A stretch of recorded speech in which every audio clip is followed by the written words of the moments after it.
नमस्कार। Janaki FM 106 megahertz Janaki समाचार में अपने के स्वागत है। इस राजन से सुनल जाओ समाचार। एकनु का मुख्य समाचार।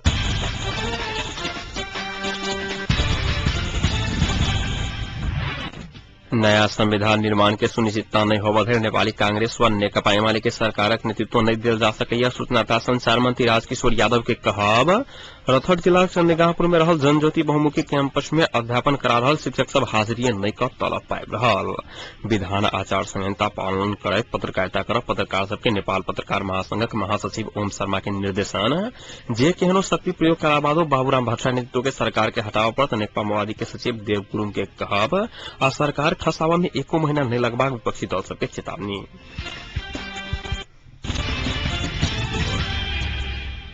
सूचना तथा संचार मंत्री राजकिशोर यादव नया संविधान निर्माण के सुनिश्चितता नहीं होवल नेपाली कांग्रेस व नेकपा एमाले के सरकारक नेतृत्व नहीं दिल जा सकैया बुतोया सलखिन। प्रमुख दल सब बीच गत वैशाख 20 गते भेल 5 मुद्दे सहमति के औचित्य समाप्त भ चुकल उल्लेख करैत संचार मंत्री यादव नया संविधान निर्माण नहीं भ संविधान सभा विघटन भेला कारणे कांग्रेस के सरकारक नेतृत्व नहीं दिल जा सकैया स्पष्ट कैने सलखिन। फोरम गणतांत्रिक धुंसा जिला अधिवेशन उद्घाटन करा आयल समय जनकपुर विमानस्थल में पत्रकार सब संग आई बातचीत करैत मंत्री यादव कांग्रेस व एमाले सरकारक नेतृत्व हत्यात्मक हथियावा की संविधान निर्माण की प्रक्रिया के लंबियावत खोज रहल आरोप समेत लगौने सलखिन। सरकारक प्रवक्ता समेत रहल मंत्री यादव वर्तमान सरकार संयुक्त लोकतांत्रिक मधेसी मोर्चा संघीय लोकतांत्रिक गणतांत्रिक गठबंधन के संगे अपन पार्टी से हो संविधान सभा के नया निर्वाचन में जाय लेल तैयार रहल उल्लेख कैने सलखिन।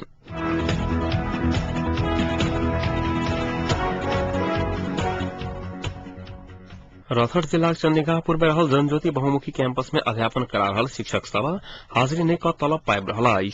हाजिरी कापी में शिक्षक सबके हाजिरी नहीं भेला स कैंपस में उपस्थित या नहीं उपस्थित की रहल ताहि बारे में किछु थाहा नहीं भेल सब पढ़ाई समेत प्रभावित भेला। कैंपस में शिक्षक सब नियमित अध्यापन नहीं करलाक बाद स्वतंत्र विद्यार्थी यूनियनक पदाधिकारी सब आय हाजिरी कब्जा मिलने एहि वर्ष शिक्षक सब नियमित हाजिरी कहने नहीं पावल गेल कार्यवाहक स्वतंत्र विद्यार्थी यूनियनक सभापति देवराज कार्की जानकारी देने सलखिन। एहि बारे में आईए व्यवस्थापन समिति के नवनिर्वाचित अध्यक्ष भूपेन्द्र खड़का के जानकारी कराओल गेला। कैंपस में रथड़ सहित मकवानपुर सिंधुली सर्लाही बाड़ा आ पर्सा जिला करीब 1500 विद्यार्थी अध्ययनरत रहला।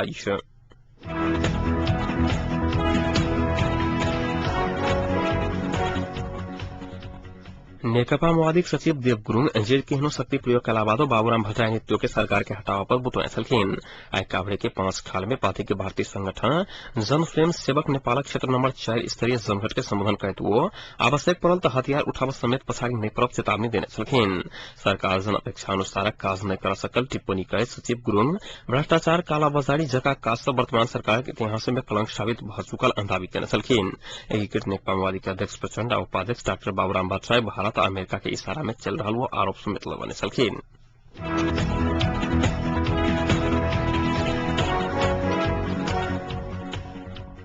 नेपाल पत्रकार महासंघक महासचिव ओम शर्मा विधान आचार संहिता पालना कर पत्रकारिता कर पत्रकार सबके निर्देशन देने सलखिन। मोहतरी जिला बर्दिवास में क्रांतिकारी पत्रकार संघ आयोजना के पहल जिला अधिवेशन के प्रमुख अतिथि के रूप में रहल महासचिव शर्मा एखन के अवस्था में पत्रकार सब जोखिम में पड़े के कारण आचार संहिता आ विधान के फॉलो नहीं केनाई रहला कारणे एहि के पालना कर पत्रकारिता कर निर्देशन देने सलखिन। क्रांतिकारी पत्रकार संघक संस्थापक समेत रहल महासचिव शर्मा पत्रकार सबक एखन के जोखिम बेईमान धोखेबाज एकतरफी निष्पक्ष नहीं भेल प्रश्न करैत निष्पक्ष भक स्वतंत्रतापूर्वक काज कर समेत आग्रह कैने सलखिन। वो महासंघ श्रमजीवी पत्रकार सबक हकित में सदैव लड़त प्रतिबद्धता समेत व्यक्त कैने सलखिन। पत्रकार सबक क्षमता विस्तार में समेत महासंघ लाग चुकल बतबैत गोरखा पत्रक पूर्व अध्यक्ष समेत रहल शर्मा मोफसल के सब में समेत महासंघ के पत्रकार सबक शिप आ क्षमता विस्तार में काज कर निर्देशन देने सलखिन।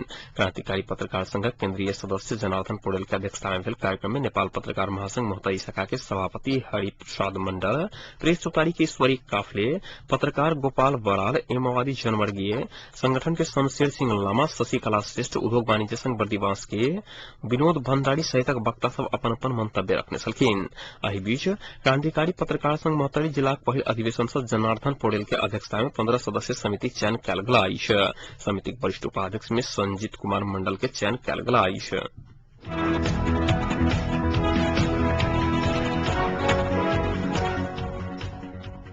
नेपाली कांग्रेसक वरिष्ठ नेता शेरबहादुर देउवा प्रधानमंत्री डाक्टर बाबूराम भट्टराई राजीनामा नहि देबधरि राष्ट्रिय सहमति के वार्ता आ विमर्श आगू बढ़ा नहि सकबाक बतौने छलखिन। विराटनगर में पत्रकार सब संग छोटछिन बातचीत करैत देउवा प्रधानमंत्री के कुर्सी मोह के कारणे सहमतिक विषय उजराट में पड़ल बतबैत एहन अड़ान रहल त राष्ट्रिय सहमति के सरकार गठन सेहो हुआ नहि सकबाक बतौने छलखिन।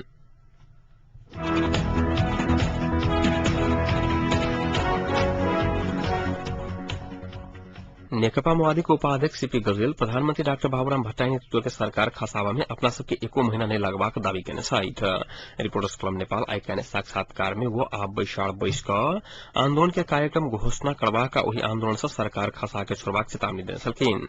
गजरेल दल सब बीच कायम रहल विवाद के यथावत राखि सहमति सरकार के लिए प्रधानमंत्री के पद मुक्त करबाक विषय में एकमत भएका आंदोलन में गेल कहैत आंदोलनक सफलता के बाद सहमति के सरकार आ एकर नेतृत्व के विषय में विमर्श करबाक बतौने छलखिन। साक्षात्कार में पर्यटन तथा नागरिक उड्डयन मंत्री पुष्प बहादुर बोगटी विधि आ प्रक्रिया सब बाहर जाकर कोनो आंदोलन सरकार खसाबा नहीं सकत कहत आंदोलन औचित्यहीन भेल दावी केने छलखिन। सहमति नहीं का काम चलाओ सरकार के राजीनामा मांग कर कांग्रेस एमाले सरकार टिका रहल दावी केने छलखिन। एम्हर भौतिक योजना निर्माण तथा यातायात व्यवस्था मंत्री हृदय त्रिपाठी नया संविधान के स्वरूप में सहमति नहीं होबधरि एकनुका सरकार के क्यों खसाबा नहीं सकबाक ठोकुआ केने छलखिन। तहिना नेपाली कांग्रेसक केन्द्रीय सदस्य डाक्टर मीनन रिजाल भीषण आंदोलन बिना प्रधानमंत्री डाक्टर बाबूराम भट्टराई पद नहीं छोड़बाक निश्चित भेलाक बाद आंदोलन करके कोनो विकल्प नहीं रहल कहत प्रधानमंत्री नहीं हटाबा धरि देश निकास नहीं पाबाक दावी केने छलखिन।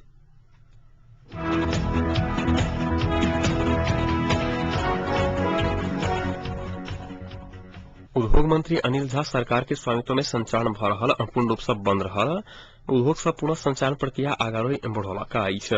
विराटनगर विमानस्थल में पत्रकार सब संग बातचीत करते हुए 3 वर्ष सब बंद रहल विराटनगर जुट मिल संचालन प्रक्रिया तथा टेंडर कार्य पूरा भेल जानकारी देने छलखिन। मंत्री झा बंद रहल बीरगंज चीनी कारखाना हेठौड़ा कपड़ा उद्योग तथा बुटबल धागा उद्योग संचालन में लेल आवश्यक गृह कार्य भ रहल सेहो जानकारी देने छलखिन।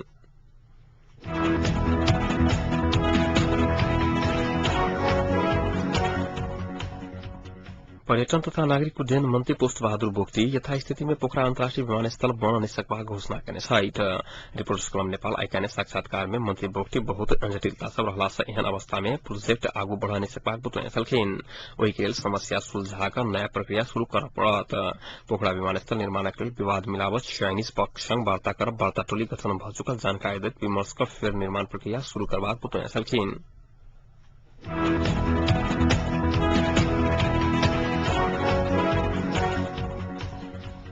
लागू पदार्थ कारोबार के अभियोग में 9 वर्ष मलेशिया के कारागार में रहल एक नेपाली विरुद्ध के मृत्युदंडक फैसला के ओहिठामक सर्वोच्च अदालत सदर कयलक अछि।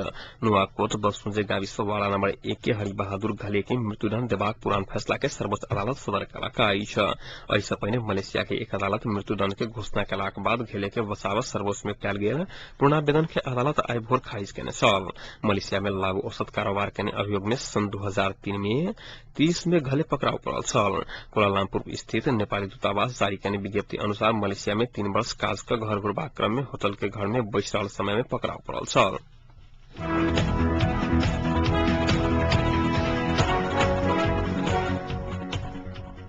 स्कूल पढ़ गेल सर्लाही अतरेली के एक किशोर करीब 3 सप्ताह भी चुकलाक बाद घर में घुरला से परिवारजन चिंतित भेला अछि। पत्थरकोट अंजिया जोर में रहल नारायण जनता उच्च माध्यमिक विद्यालय कक्षा 6 में अध्ययनरत 14 वर्षक परशुराम कार्की बेपत्ता भेला अछि। लंबा समय भ चुकलाक बाद बेटा घर में घुरलाक बाद सर्लाही अतरौली 8 नया टोल के चंद्र बहादुर कार्की के परिवार चिंतित भेला अछि। भादव 22 गते विद्यालय गेलाक बाद से घर में आयल परिवारजन बतौलक अछि। चिन्हल जानल साथी भाई लगायत परिवार के खोजी कयलाक बादो सेहो भेटल नहि सकल न्यून आय स्तर रहल काकी परिवार सबके खोजी क देबाक लेल आग्रह केने छथि।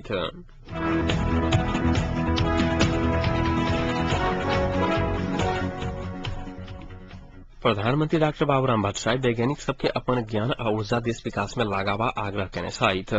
नेपाल विज्ञान आ प्रविधि प्रतिष्ठान नास्ट के 6ठम विज्ञान तथा प्रविधि सम्मेलन के उद्घाटन कर प्रधानमंत्री भट्टराई नेपालक विकास में वैज्ञानिक सबके नम्हर आवश्यकता रहल बतौने छलखिन। प्रधानमंत्री भट्टराई काज के लेल विदेश के विभिन्न क्षेत्रक वैज्ञानिक सबके स्वदेश घुरिक अपन सीप देश में लगावा आग्रह केने छलखिन। सरकार वैज्ञानिक आ प्राविधिक सबके सेवा सुविधा प्रति गंभीर रहल सेहो बतौने छलखिन। नेपालक वन जंगल पैघ संपत्ति रहल कहत नेपाल के जड़ी बूटी के उद्योग के रूप में ल जबाक लेल आग्रह केने छलखिन। प्रधानमंत्री भट्टराई राष्ट्रीय समस्या के समाधानक लेल पहल करब सेहो वैज्ञानिक सबके आग्रह केने छलखिन। आई से शुरू भेल सम्मेलन 3 दिन धरि चलत। सम्मेलन में नेपाल सहित विश्वभर के 1200 से बेसी वैज्ञानिक आ प्राविधिक सब भाग लेने अछि। सम्मेलन में भौतिक शास्त्र, रसायन शास्त्र, जीव शास्त्र संगे स्वास्थ्य विज्ञानक, जैविक तथा खाद्य प्रविधि के, वन, वातावरण तथा जलवायु परिवर्तन के अलग अलग कार्यपत्र पेश कयल जायत। एकैटा विषय में 40 से बेसी कार्यपत्र प्रस्तुत कयल जायत बताओल गेल अछि।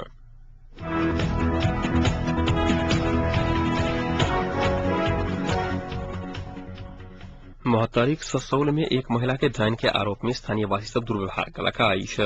मोहतरी ससौल 5 निवासी देवी यादव के पड़ोसी सब निर्ममता पूर्वक पीटपाट कलका अछि।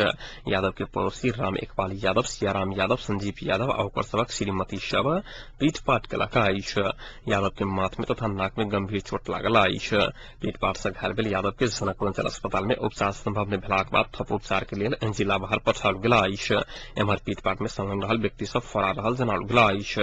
घायल यादव के परिवारजन सब पीटपाट में संलग्न रहल व्यक्ति सब ऊपर कड़क कार्रवाई करबाक लेल पुलिस, मानवाधिकारवादी तथा संबंधित निकाय के समक्ष आग्रह कयलक अछि।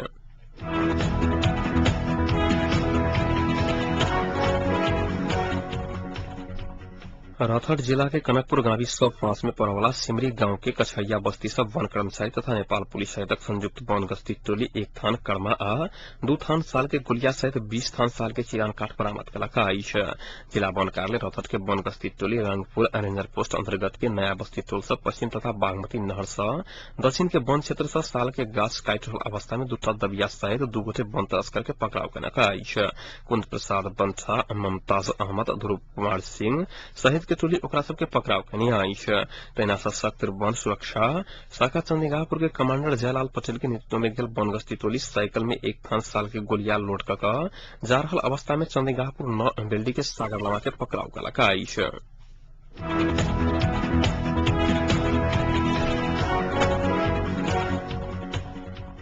विघटित संविधान सभा के अध्यक्ष सुभाष चंद्र नेमुआंग सत्ता पक्ष विपक्षी दल सबके हद के कारण देश द्वंद्वक वार्ड दिस अंकेल दावी केने छथि। नेमुआंग सत्ता में बैसल दल सब प्रतिपक्ष संग लड़बाक लेल मोर्चा बना रहल आ प्रतिपक्षी सब सरकार खसाबाक लेल सड़क में जबाक निर्णय कयलाक कारणे आब देश सहमति के राजनीति से विमुख भेल जिक्र केने छलखिन। एक संचार माध्यम में प्रतिक्रिया दैत सहमति बिना कोनो बात नहीं होबा के स्पष्ट करैत संविधान बनि चुकलाक बाद मात्र प्रतिस्पर्धा के राजनीति कर नेता सबके सुझाव देने छलखिन। नेमुआंग यह दलक नेता सब एखन के विषय में परिस्थिति के नहीं बुझा सहमति के छोड़ दोसर बार चुनलाक कारणे देश द्वंद्व में फंसबाक संकेत करैत ताहि के ऊपर उठावा में नेता सबके समस्या पड़ सकत बतौने छलखिन।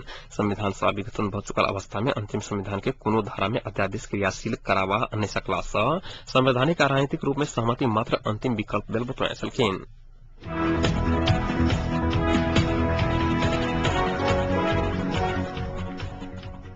अब एक अंतर्राष्ट्रीय प्रसंग।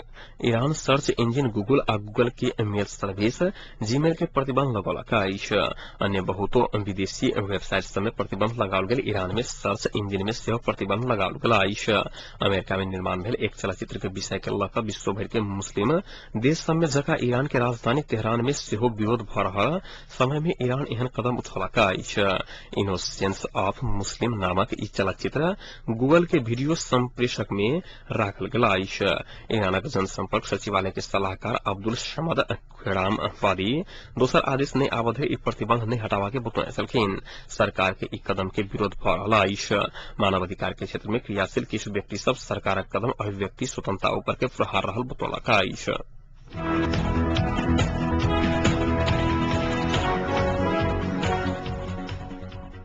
अब एक खेल प्रसंग। राजधानी में जारी एनसीएल कप फुटबॉल प्रतियोगिता अंतर्गत आई भेल पहिल खेल में मध्यपुर यूथ एसोसिएशन विजयी भेल अछि। दोसर तरंगशाला में भेल खेल में मध्यपुर सशक्त प्रहरी के एपीएफ क्लब के 1-0 गोल से अंतर से पराजित केने छल। मध्यपुर के जिताबल निराजन रायमाझी खेलक 27वां मिनट में गोल केने छल। प्रतियोगिताक दोसर खेल में मछिन्द्र क्लब एनआरटी के 2-1 के गोल से पराजित केने छल। मछिन्द्रक जीत में दीपक राय आ कर्ण लिंबू 1-1 गोल कयलक तऽ एनआरटी के तरफ से सुशील केसी 1 गोल केने छल।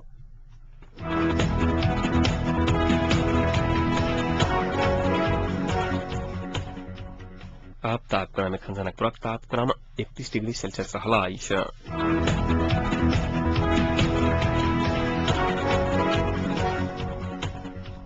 प्रमुख समाचार अंत में पुनः एक बेर फिर से।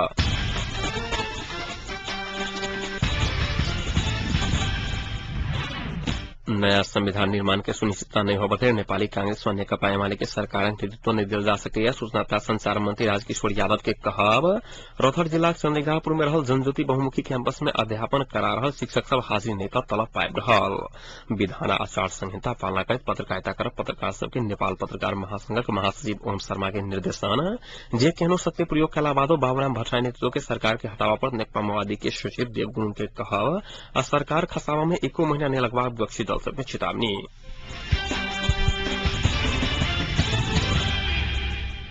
अहिक संग एकनुका जानकी समाचार यतै सम्पन्न होता इस पुनः 9:55 में जानकी समाचारक संग उपस्थित भेटा करब दाधे के लिए सुनते जानकी एफएम 106 मेगाहर्ट्ज। नमस्कार।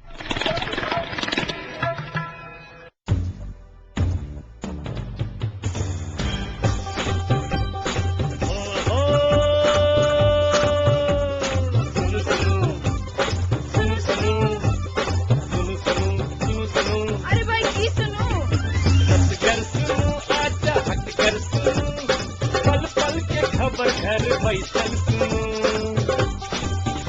जानकी अभियम सदकन अही सबकी अही मन मापी कपल बात अही सुनो जानकी अभियम सदकन अही सबकी अही मन मापी कपल बात अही सुनो सुनो सुनो। गर्व जानकी अभियम 106 मेगा।